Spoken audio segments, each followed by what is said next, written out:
I'm Dr. Nomkhubulwane, a very cultural activist, and I've revived the celebration of the Princess Nomkhubulwane. Culture are the norms and values of the society. Any ethnic group of the society have its own cultural norms. And looking at the policies in South Africa, we find that the policies were made the people to... Hey everyone, welcome back. You know, we love diving deep into all sorts of fascinating cultural stuff, and, well, this one's really got me intrigued. Yeah, it's pretty powerful stuff. We're talking about a video we found about reviving this ancient Zulu tradition, and it just kind of blew my mind how relevant it feels even today, you know? Like, it's not just history, it's about identity and community, and even how we connect with nature. It's a lot. Exactly. This video, Festival of Nomkhubulwane Zulu Maiden, it's on YouTube on a channel called One Reel Films.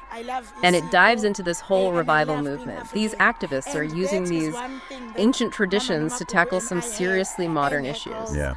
So, okay, for those of us who are maybe not, you know, Zulu history buffs, who exactly is Nomkhubulwane? Well, she's a figure shrouded in a bit of mystery. Like, we believe she's a spirit or goddess in ancient Zulu tradition. Maybe even had broader significance, like across Africa, who knows? Wow, really? Yeah, sadly, we don't have these detailed written records, so a lot of what we know comes from these stories, you know, passed down through generations, like oral tradition. But it's clear she's connected to nature, nourishment, and these rituals young women go through, like rites of passage, you know, as they become adults. Okay. Yeah, rites of passage. And it seems like this revival is about a lot more than just, you know, remembering historical figure. The activist in the video, he talks about reclaiming Zulu identity and even like pushing back against policies, modern policies that, they feel put too much emphasis on individual success. Yeah. You know, the well-being of the whole community. Yeah, it's really a critique of kind of modern society in some way. It is. It's deep. And it makes you think about how important these cultural practices are. You know, they're not just something from the past. They really do shape how societies function. Like, by honoring Nomkhubulwane, they're not just remembering history, but they're actively trying to strengthen their community and its values, you know, today. They're literally trying to shape their present and future by looking to the past, you know? Right. Like, what works, what worked, what could work again. Totally.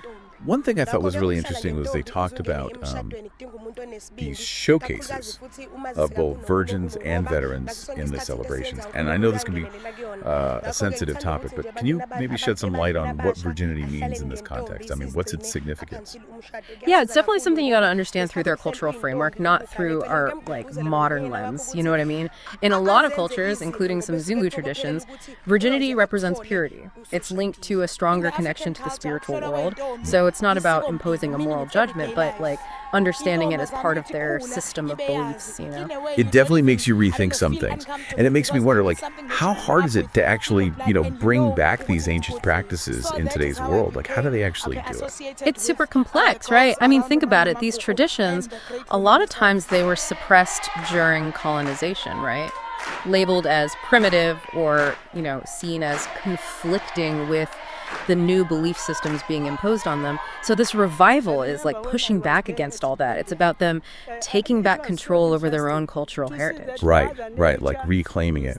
It's powerful stuff. Super powerful. You know, the activist in the video, he's so passionate about connecting with nature through these rituals, and it really resonated with me. Like, they talk about these offerings they make to Nomkhubulwane, and it made me think about how, I don't know, how we often take nature for granted, you know? Totally. And those offerings are incredibly symbolic. It's not just any offering. It's vegetables, crops, you know, the things that symbolize a good harvest, and like literally keeping the community alive and fed. It's food. It's survival. Exactly. And it's this really powerful way of acknowledging that, you know, we humans are totally dependent on the natural world, even though it's so easy to forget that in our, you know, modern lives, we go to the store, we buy food, we don't even think about where it came from. Exactly. It's like we're so disconnected. Totally. Which I think really brings us back to, you know, what we've been talking about, that whole connection between these cultural practices and nature, and even just like societal values. Absolutely. And we can't forget the impact of history, right? This activist, he's making this really important point.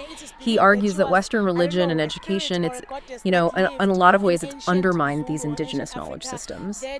And so this revival, it's also about reclaiming those systems, about recognizing their value. You know, there's so much wisdom there that we've lost touch with. It's like they're saying, let's go back, like back to our roots, you know, back to pre-colonial times, to understand who we really are. Exactly. It's like a call to, you know, reclaim this more complete understanding of Zulu identity, one that isn't just, you know, defined by outside forces. Wow.